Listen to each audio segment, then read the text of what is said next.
You're listening to Short Inspirations from Ralph. What is the meaning of life? Part 1. So what is life all about? One of the most important things you can do in your life is to realize and know the meaning of life. Because every human being has a need for meaning. You see, down through history, great men and women of old have wondered, what is it all for? Neil Diamond penned a song that depicted from his view this age-old question of man. He called it Done Too Soon. And he lists about 25 people over the history of mankind.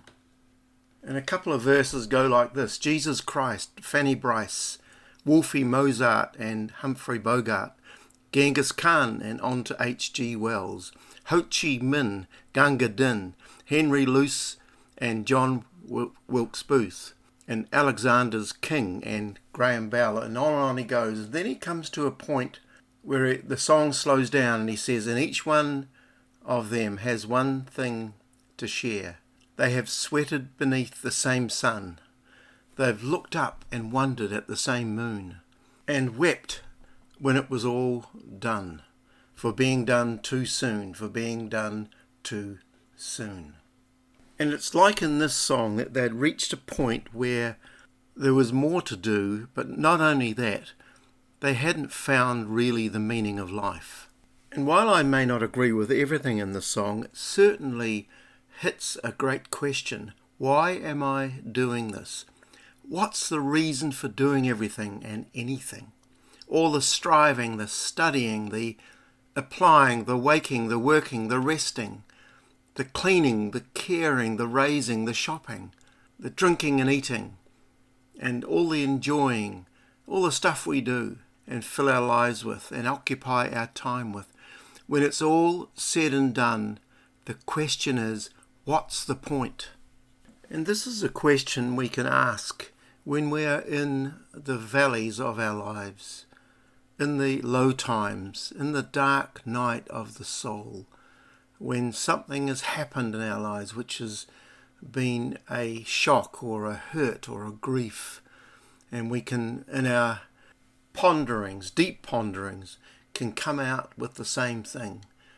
What's the point?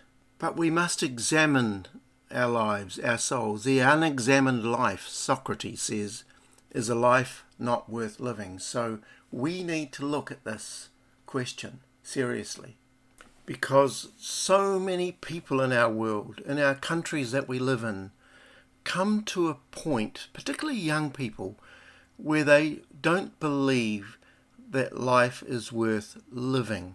And so suicide rates go up, and many of these people are surrounded by education or stuff or probably money and material, not all of them, but that doesn't answer it. So the meaning of life is not to be found in being rich and famous, or in education, or in having lots of things around us. Even at times we think that the meaning of life is to produce offspring. Now that's a great thing to do, but it still isn't what we're talking about here. And when you think about it, if people don't have all those things, the money, the riches, the ability to have children or education, does that mean that they have no meaning or purpose?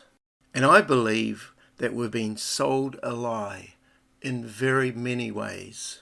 For example, the great delusion, the great misbelief of the last century or so has been Darwinism, where there is no room for a God or a creator, but this whole area of evolving from the lowest form of life through various stages and animal stages until you get to humans. So we were derived from primordial soup, they called it, or prebiotic conditions. And then without a God, by chance, we became human beings eventually, over 3 to 4 billion years. So this theory cries out, there is no God, there is no need for a God. It is now down to the survival of the fittest. And in this scenario, we are like many of the wildlife or animals that we see on some of the shows that we've had in recent times. There's no room for love. There's no room for self-sacrifice or grace. There is no room for meaning. Without a God, there is no meaning in life. We'll dig into this a bit more over the series. God bless you.